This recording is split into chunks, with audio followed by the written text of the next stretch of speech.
send you to go to test, and now you're testing positive for alcohol. Guess what happens now? He goes with you. I'm not sure why he has this device on his phone. I don't know, but there's a bond condition. And when you don't live up to the bond condition, there are consequences, just like anything in life. When you have a criminal case, you have conditions that you have to live by. And when you don't, there are very serious consequences. Mr. Steyer, you're on bond for fleeing a police officer. The report is that your device is in lockout, and it's been in lockout since 10/24. Can we address the need for this bond condition? I don't remember the case, so let's do PC real quick. Yes, Judge. And then we'll go from there.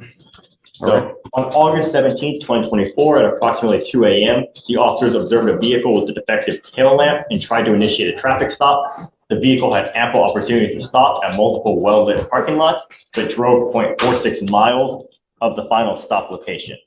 The defendant had red glossy eyes and continuously, I apologize. The defendant had red glossy eyes and the vehicle was running, and the officers also observed a slight odor of an alcoholic beverage from the defendant's body. The defendant had slurred speech and repeated, "I'm just trying to go home. I came from work," but the defendant could not specify his place of work. The defendant denied drinking alcohol, and the officers found an open container of color XO brandy container under the driver's seat and a Taurus pistol under the passenger seat without a holster. So what bond conditions were on there that they're alleged him to have violated? Let's see. You want to help me out? Sorry? This is Steyer, Yes. please. I have him here. He doesn't have any previous violations. It's just that the device is in lockout. What device? The ignition interlock device. So they put an ignition interlock. I guess the magistrate put an ignition interlock on it. Charged with DWI. Yes, conditions were ordered on August 28th. And I get it, but he's alleged of alcohol in the car. I don't know. How, I mean, begs the question, why didn't they charge him? It should have been a DWCW judge. We're talking to this officer. It should have been a different charge. I can't say this should have been a different charge. Officers are officers.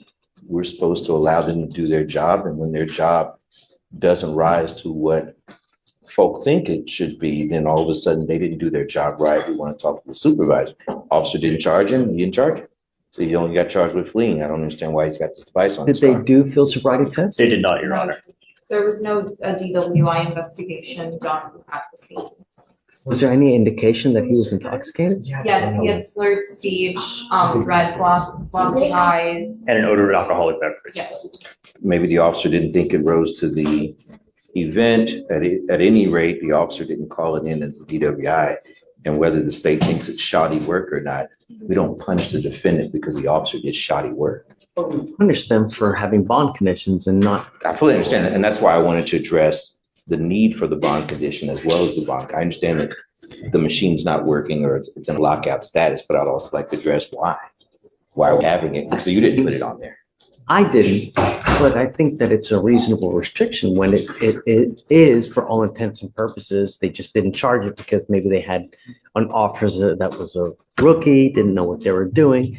I can't tell you how many reports that I have see here that might as well have been written in Mandarin, you know? From the defense perspective, this is I understand that we have to work with. And if they've got a rookie or if they've got a shoddy investigation, that shouldn't be his fault. Then that's their issue. But it is his fault for not complying Absolutely. with the bond condition. The judge just drew a hard line. It's not about bad officers or rookie mistakes anymore. It's about personal responsibility. No matter how messy the system gets, once you're on bond, every misstep counts. That's what happens now, Mr. Steyer. Just don't say What can you possibly say that can help? I was saying, I don't understand why it's locked. I called the people about it. I told them never it's a troubleshoot with your device. We'll try to figure it out on our end. But they never give no information about what to do. He can remedy that today, Judge. No. Figure out now. I'm not going to let him go and then try to figure it after the fact. I'd like to do it now. What do you think? Do you know why it's in lockout? I don't. That's what I'm looking at right now.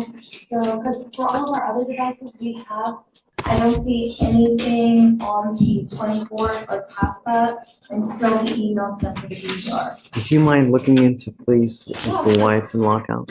It might take a little bit. I And understand. have you take a seat in the jury box while we figure this out, and then maybe 5-10 minutes, we'll come back and we'll I see that. And then From the defense perspective, we should still address the need of this. I mean, the officer is part of the state. He is part of the state's witnesses. They didn't make the allegation, they didn't file the charges. I'm still contesting outside of the fact that the machine doesn't work. And mind you, he didn't make the machine. He doesn't calibrate the machine. If the machine doesn't work, that could be no fault of his own, and we can correct that today. But if Let's do, Mr. Slider. yes, I was gonna send you now for a drug and alcohol test. Let's see what pops up. No, that's We can- fair, Judge. See how he's behaving while he's on bond. My drug test comes back with nothing on it. Will they? Yes. This question is if this drug test is clear, free of any alcohol, any drugs. Let's cross that bridge when we get there. We'll do, We need Judge. for a test now, and we'll go from there. If you're clean, it'll go a long way for you. If you're dirty, cross that bridge when we get there.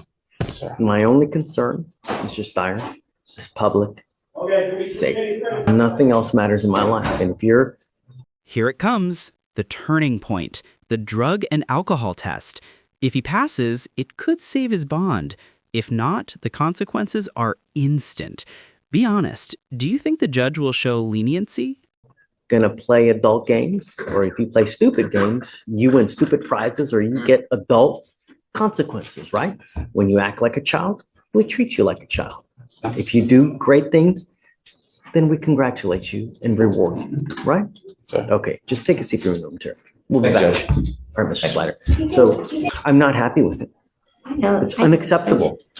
He's in lockout. A court order is a court order. You know, he's in lockout because he failed to go get it calibrated. Not because of this, not because of that, because he didn't call, no.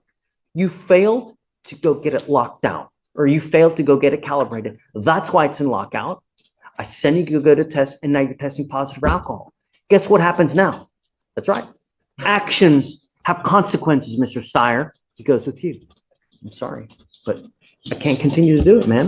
It's unacceptable. Judge, are you revoking his bond? What are you gonna set the new bonds at? 5,001. 5,000 more than the original bond? And there it is, the verdict moment, bond revoked. This is the brutal reality of courtroom enforcement. It's not just justice served, it's discipline delivered. Actions meet consequences in real time. Oh, Which is 5,000. what's it at now? Is it 100? Let me check. It's at 100. So 5,001. So bond, okay. 5,001. Yeah. Was it you? Right. Sorry, Kavita, but It's okay. it's just too much. Thank you, Judge.